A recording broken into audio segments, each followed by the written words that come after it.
G'day Reefers, I'm Cam the Fish Guy. Today we've got a really unique tank that we're going to be looking at. This tank is very large, 2,000 litre tank. It's got some grey fish and corals, but what makes this tank really unique is that it is a full walk-around tank. Each of the 4 panels of glass of this tank are visible. It's in the centre of a room, and so it's not up against a wall. Now this makes the tank quite unique, but it also provides or creates some unique challenges. So we're going to do a maintenance video today, show you how we look after this tank, and we're also going to show you some of the challenges associated with this type of tank.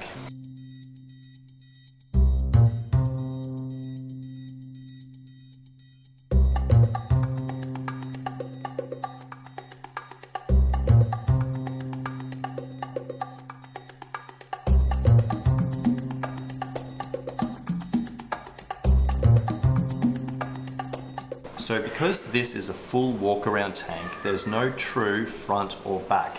However, this side is the side from which we access the filtration and the lighting. So I'll give you a bit of a sneak peek of the lighting. We'll talk about this in a sec. You can see it's up in the hood up here.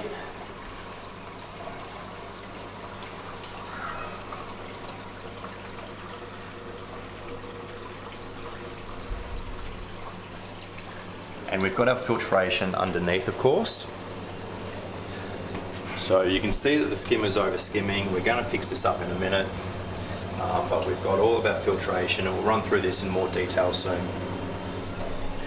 The most interesting thing about this tank, being a full walk-around tank, is that we have an overflow weir in the center, and we've actually hidden that with rock. And again, we'll talk more about this overflow weir in a second. It really is one of the most important aspects of a walk-around tank. So let's have a look at the lighting. Now, the most important thing with the lighting is that it complements the structures in the tank, so where you're positioning your corals and your rock work. And as you can see, we've got 4 of these Gen 4 Pro Radions. They're providing the majority of the light for the system. They're illuminating at an angle, illuminating the rock and the corals on our structure. But we've also put these kessels in to provide some extra light between our structure and each of the front and rear panel of glass. So this is allowing us to keep corals on pretty much the majority of our rock work, which is part of the challenge of this tank. So let's have a look at the filtration. So bearing in mind that this is a maintenance video, we've just turned up on site, and what we've seen is a bit of a mess with the filtration. So you can see the skimmer that we've got. It's a NIOS 300. It's a really good skimmer, but something's happened recently that it's started to over skim. I think that the water level has increased, so we'll have to find out what's happened here. But anyway, so we've got our sump proper, which is running with a pump which feeds into the chiller. So we've got a Tico 2000. It's running into a UV sterilizer. That's the Aquatwist 57 watt, and then back into the sump. We've also got a large automatic top-up reservoir which is empty. So that's another job that we're going to do. We're going to fill up that reservoir, and on top we've got our dosing pump. We need to fill up the vessels there, and it's quite a bit of work we have to do today. And for our return pump, we've got an Abyss 400. It's a bit difficult to see there, but it feeds up all the way to the top of the tank, and it splits into 2 here. So we've got 2 returns up in the tank. So the most important thing about this whole tank, the rock structure and the overflow weir. Let's have a look at that. So as you've seen from underneath the tank, we've got a lot of plumbing that needs to drain water from the tank into the sump, as well as the return piping. So all of that plumbing is housed within the overflow weir, which is quite a large glass box down the center of the tank. Now, because of that overflow weir and the plumbing inside, it's quite unsightly. We had to come up with a way that we could cover all this so that none of the plumbing or the glass weir was showing from any angle around the tank. So what we've actually done is we've used, it's Walt Smith rock, and we've used Stone Fix and epoxy to cover the entire overflow box. And we're talking about a 4 foot deep tank, and we're probably talking about maybe 4 foot circumference around the overflow box. And so we've covered this entirely using the Stone Fix so that you can't see anything through there. Now, it was definitely one of the most difficult jobs that we had to do. It took us well over 12 hours to complete this structure, because we had to ensure that everything was well and truly stable and glued into place, because the worst thing that could happen would be part of this collapse and scratch or break the tank. So it's worked really well. We would prefer to have a little bit more space between the structure and the glass, but it certainly creates this one massive bommy. And now what we're up to is covering this bommy with coral. So I think we'll find that this tank will be one that will feature in future episodes of Epic Tanks and why they work. And this structure is certainly one of the key components of getting this tank to look so good. So now it's time to clean up this filtration system. And the first thing is the skimmer. So what we believe has happened is we've had someone put some added water into the tank, which has caused the level to go up, which has caused the skimmer to overskim. Now, usually this level is static, which means that the skimmer will generally skim at a beautiful, perfect level, but it's overskimmed, so I'm going to start by draining water from the skimmer.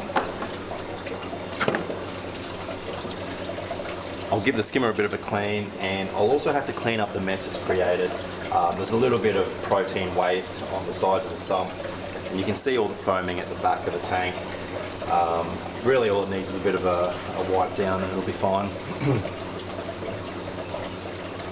Usually this tank is controlled, the water level is controlled by the automatic top-up, but it looks like the automatic top-up has run out, so it's been manually filled, which is where the problem was. So ensuring that your automatic top-up reservoir is always full is very important.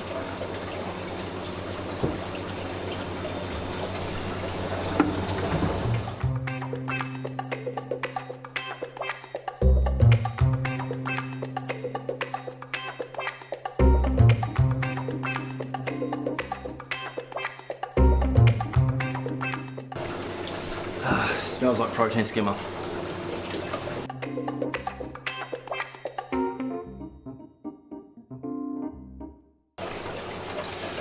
Okay, so the protein skimmer has now been cleaned.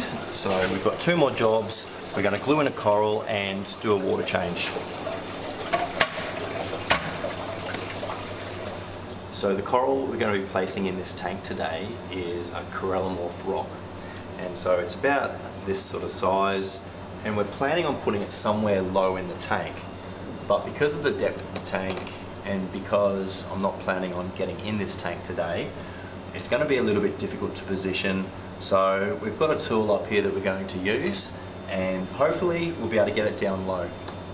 We want it down low because corallimorphs are quite tolerant of relatively low light, and being such a deep tank, we need to take advantage of that with any corals that will tolerate it. So here's our morph rock.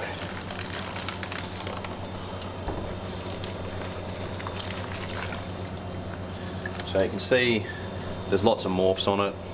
It'll be a really good looking piece. These corallimorphs spread quite quickly too, so hopefully they'll grow onto the rock structure.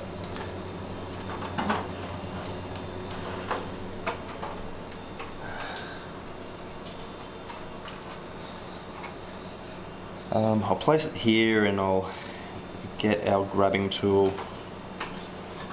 I'm hoping to put it right there. So we have this tool that we're going to use to hopefully glue this morph rock on.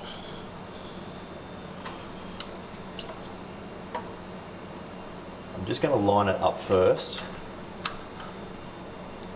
It's hard to find a spot where there's no morphs on it.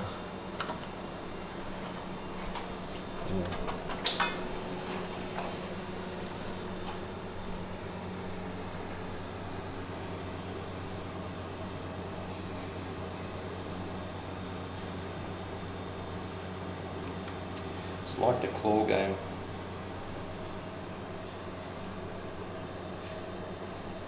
That's where I want it. Will it balance? The problem is once we've got glue on this, we've got to get it in its final position. Alright, that's exactly where I want it.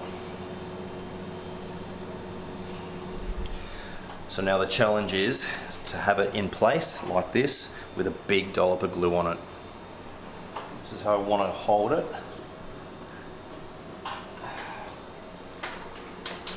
I'm making a mess. Let's see how much glue I can get onto it. I'm going to use a lot of glue. Because I can't really feel what I'm doing with my hand, I'm just going to go crazy with the glue and hopefully get it in one go. Alright, our tool is failing us. It's clamped in the position.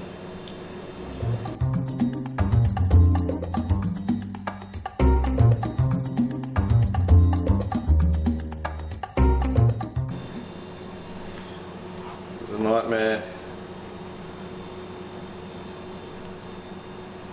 Alright, try number 3.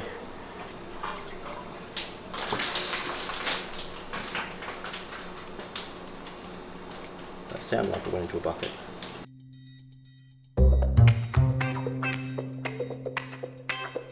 Okay, it took me 3 times, but it's in the perfect position. Oh, and we've got a very good glue hold. So I knew that was going to be difficult. Didn't think I was going to make such a mess, but I can clean all this up. But that's one way that you can glue a coral into a very deep tank.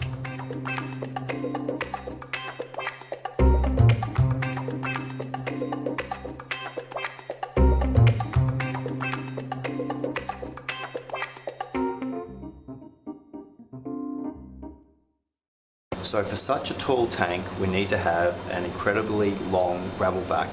Now, the best way to do this is to make one using what is a broken scraper attached to the gravel vac, and we have an extra long tubing hose that we leave here especially for this purpose.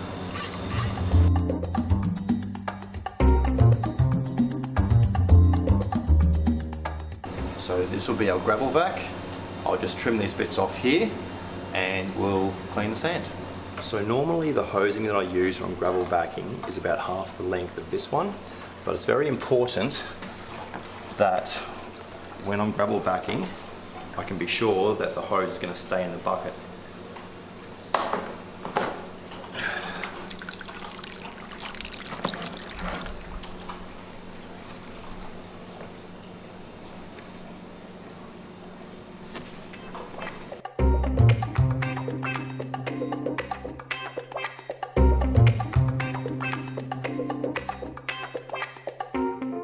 So the idea of gravel vacuuming the sand is it serves 2 purposes.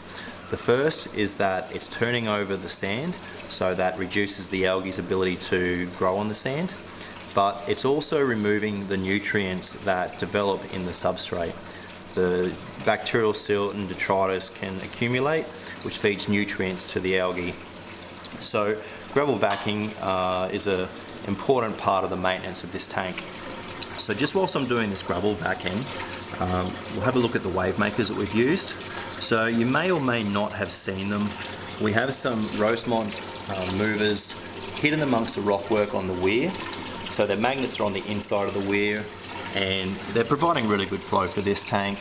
But most importantly, they're a very discreet wave maker in the way that we've used them. It's always important to choose the right type of wave maker for the job, and in this case, the Rosemont movers are perfect. So this is a 2,000 litre tank. We're going to drain it probably only about a third, so we'll be taking out 600 or 700 litres or so, down to about there.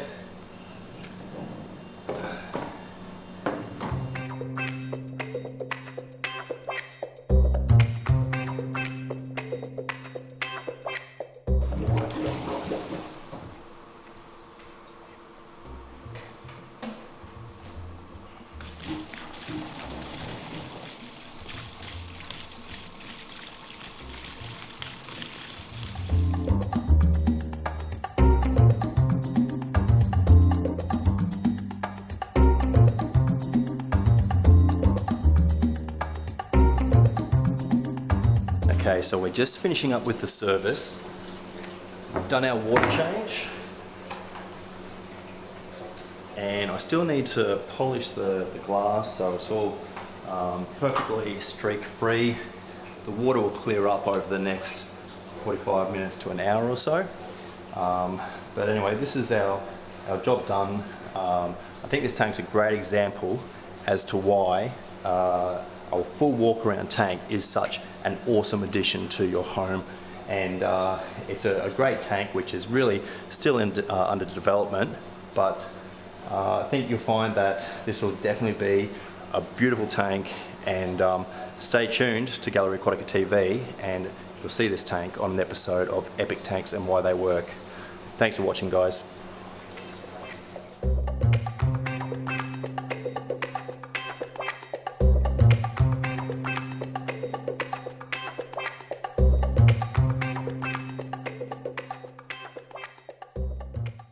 So that's our video for today.